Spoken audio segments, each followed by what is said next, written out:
ಪ್ರಿಯ ನಿರೀಕ್ಷಕರೇ ನಮಸ್ಕಾರ. ಬೀರ್ಬಲ್ನ ವಿಶೇಷ ಕಾರ್ಯಕ್ರಮಕ್ಕೆ ಆತ್ಮೀಯವಾದ ಸ್ವಾಗತ.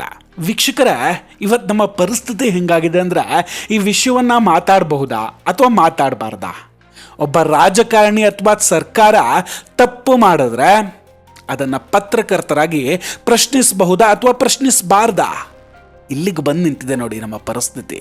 ಅವತ್ತು ಇಂದಿರಾ ಗಾಂಧಿ ಅವರು ಎಮರ್ಜೆನ್ಸಿ ತಂದಂಗೆ ಇವತ್ತು ರಾಜ್ಯದಲ್ಲಿ ತಂದಿದ್ದಾರಷ್ಟೇ. ಒಟ್ಟಿನಲ್ಲಿ ಅವ್ರ ತಪ್ಪುಗಳನ್ನು ಯಾರೂ ಮಾತಾಡಬಾರ್ದು, ಎತ್ತು ತೋರಿಸ್ಬಾರ್ದು. ಮಾತಾಡಿದ್ರೆ ಜೈಲಿಗೆ ಹಾಕ್ತಾರೆ.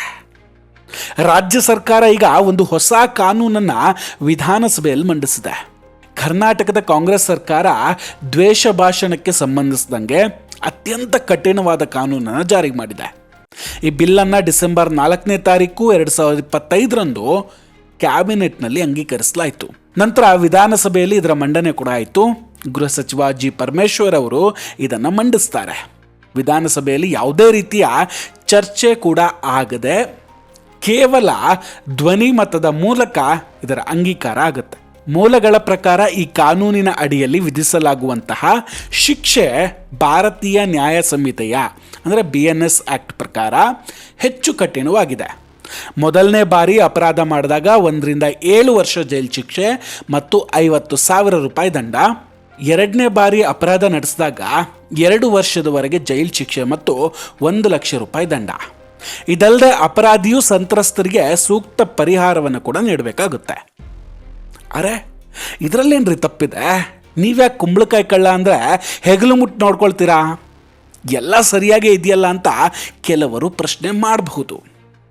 ವೀಕ್ಷಕರೇ, ದ್ವೇಷದ ಭಾಷಣದ ವಿರುದ್ಧ ಕ್ರಮ ತೆಗೆದುಕೊಂಡ್ರೆ ಇಲ್ಲಿ ಯಾವ ಸಮಸ್ಯೆಯೂ ಇಲ್ಲ. ಆದರೆ ಈ ಕಾನೂನಿನಲ್ಲಿರುವಂತಹ ಕೆಲವೊಂದಷ್ಟು ಸಮಸ್ಯೆಗಳನ್ನು ನಾವೀಗ ನಿಮ್ಮ ಮುಂದಿರ್ತೀವಿ. ಆಮೇಲೆ ನೀವೇ ಹೇಳಿ, ಈ ಕಾನೂನಿನ ಅವಶ್ಯಕತೆ ಇದೆಯೋ ಅಥವಾ ಇಲ್ವೋ ಅಂತ. ವೀಕ್ಷಕರೇ, ಹಿರಿಯ ಪತ್ರಕರ್ತರಾದಂತಹ ಅಜಿತ್ ಹನುಮಕ್ಕನವರವರು ಈ ವಿಧೇಯಕದ ಬಗ್ಗೆ ತುಂಬ ಚೆನ್ನಾಗಿ ಮಾತಾಡಿದ್ರು. ಅವರು ಸರ್ಕಾರಕ್ಕೆ ಒಂದಷ್ಟು ಪ್ರಶ್ನೆಗಳನ್ನು ಕೇಳ್ತಾರೆ.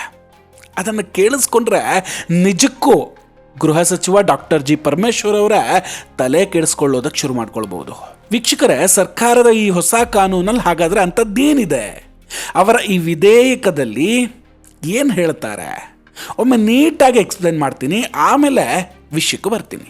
ವೀಕ್ಷಕರ, ಇಲ್ಲಿ ದ್ವೇಷ ಭಾಷಣ ಅಂದರೆ ಕೇವಲ ವೇದಿಕೆಯಲ್ಲಿ ನಿಂತ್ಕೊಂಡು ಭಾಷಣ ಮಾಡೋದಷ್ಟೇ ಅಲ್ಲ.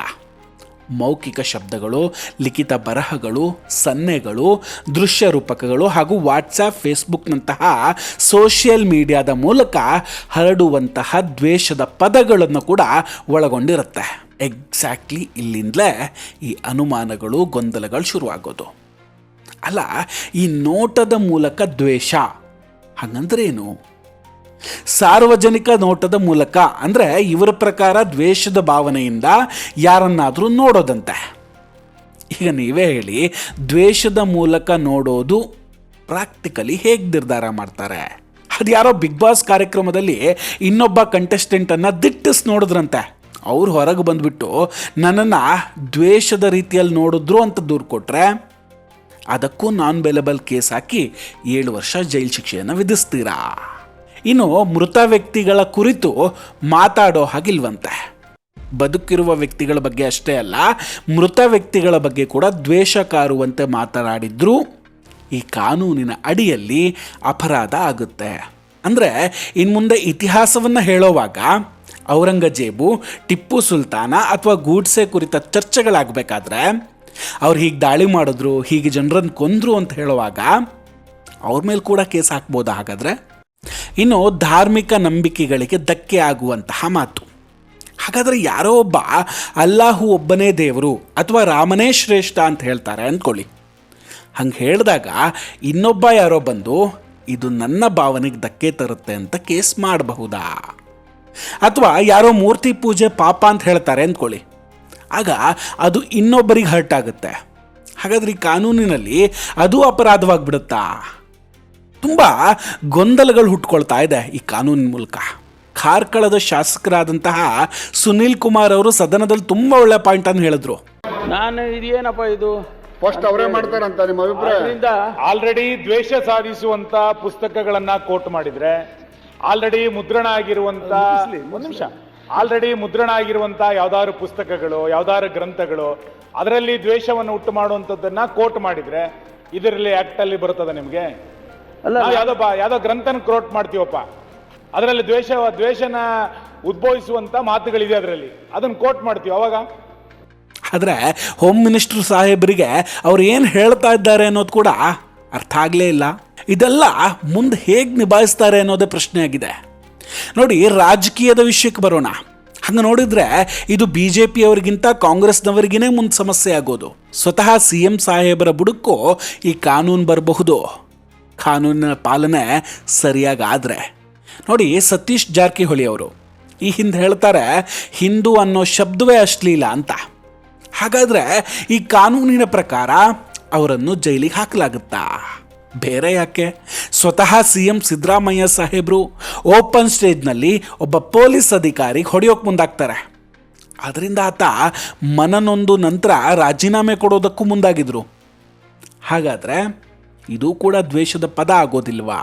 ಅವಳ್ಯಾರೋ ಇವಳ್ಯಾರೋ ಅಂತ ಒಬ್ಬರು ಕೇಂದ್ರ ಸಚಿವೆಯನ್ನು ಕರೆದಿದ್ದು ಇದೇನು? ಹಾಗಾದರೆ ಈ ಕಾನೂನು ಕಾಂಗ್ರೆಸ್ನವರಿಗೆ ಅನ್ವಯಿಸೋದಿಲ್ಲ ಅಂತ ಏನಾದರೂ ಇದ್ದರೆ ಅದನ್ನು ಕೂಡ ಇವರು ಮೊದಲೇ ಮೆನ್ಷನ್ ಮಾಡಿಬಿಟ್ರೆ ತುಂಬ ಒಳ್ಳೆಯದು.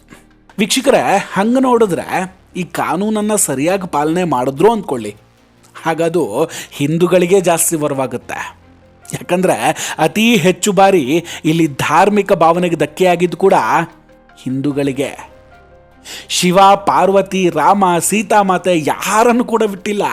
ಆ ಹೇಳಿಕೆಗಳ ಆಧಾರವಾಗಿ ಕೂಡ ಕೇಸ್ಗಳನ್ನು ಹಾಕ್ತಾರೆ. ಹಾಗಾದರೆ ಇದನ್ನೇ ಅಜಿತ್ ಹನುಮಕ್ಕನವರವರು ಕೂಡ ಕೇಳ್ತಾ ಇರೋದು.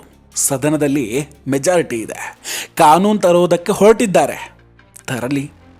ಆದರೆ ಅದರ ಬಗ್ಗೆ, ಆ ಕಾನೂನಿನಲ್ಲಿನ ಗೊಂದಲದ ಬಗ್ಗೆ ಚರ್ಚೆಯೇ ಮಾಡದೆ ಪಾಸ್ ಮಾಡಿದ್ರೆ ಹೇಗೆ?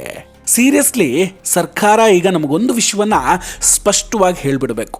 ಈಗ ನಾವು ಸರ್ಕಾರ ಮಾಡಿರೋ ತಪ್ಪುಗಳನ್ನು, ಕಾನೂನಿನಲ್ಲಿರೋ ಗೊಂದಲಗಳನ್ನು ಚರ್ಚೆ ಮಾಡೋದಕ್ಕೂ ಅವಕಾಶ ಇದೆಯಾ ಅಥವಾ ಇಲ್ವಾ? ಅದರ ಬಗ್ಗೆ ಮಾತಾಡಿದ್ದಕ್ಕೂ ಜೈಲಿಗೆ ಹಾಕ್ತಾರಾ? ಈ ಎಲ್ಲ ಗೊಂದಲವನ್ನು ಸರ್ಕಾರ ಕ್ಲಿಯರ್ ಮಾಡಲೇಬೇಕು.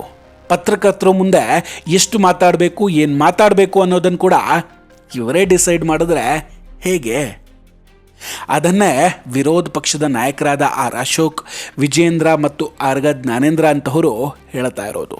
ಈ ವಿಧೇಯಕ ಸಂವಿಧಾನ ನೀಡಿರುವಂತಹ ವಾಕ್ ಸ್ವಾತಂತ್ರ್ಯವನ್ನು ಕಸಿಯುವಂತಹ ಪ್ರಯತ್ನವನ್ನು ಮಾಡ್ತಿದೆ ಅಂತ.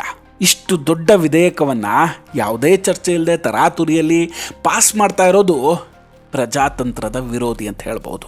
ಕಾಂಗ್ರೆಸ್ ಪಕ್ಷಕ್ಕೆ ಇದು ಇನ್ನೂ ಕೂಡ ಅರ್ಥ ಆದಂಗೆ ಕಾಣಿಸ್ತಾ ಇಲ್ಲ ಅನಿಸ್ತಿದೆ. ಮುಂದೆ ಇದರಿಂದ ಎಂತಹ ಸಮಸ್ಯೆ ಆಗಬಹುದು ಅನ್ನೋ ಅಂದಾಜೂ ಕೂಡ ಇಲ್ಲದೆ ಈ ವಿಧೇಯಕವನ್ನು ಮಂಡಿಸ್ತಾ ಇದ್ದಾರೆ. ಇದು ಅವರೇ ತೆಗೆದುಕೊಂಡ ನಿರ್ಧಾರವೋ ಅಥವಾ ಸೋನಿಯಾ ರಾಹುಲ್ ಸೂಚನೆಯೋ ಅದೇನಾದರೂ ಆಗಿರಲಿ, ಆದರೆ ಒಂದು ನೆನಪಿರಲಿ, ಇದೇ ರೀತಿಯ ಎಮರ್ಜೆನ್ಸಿ ಹೇರಿದ್ದರ ಪರಿಣಾಮವೇ ಇಂದಿರಾ ಗಾಂಧಿಯವರು ಅದರ ನೆಕ್ಸ್ಟ್ ಎಲೆಕ್ಷನ್ನಲ್ಲಿ ಹೀನಾಯವಾಗಿ ಸೋತಿದ್ರು. ಕಾಂಗ್ರೆಸ್ನವರೇ ಇದನ್ನು ದಯವಿಟ್ಟು ಮರೆಯೋಕ್ಕೆ ಹೋಗಬೇಡಿ. ವೀಕ್ಷಕರೇ, ಈ ವಿಧೇಯಕದ ಬಗ್ಗೆ ನಿಮ್ಮ ಅಭಿಪ್ರಾಯ ಏನು? ದಯವಿಟ್ಟು ಕಮೆಂಟ್ ಮಾಡಿ ತಿಳಿಸಿ.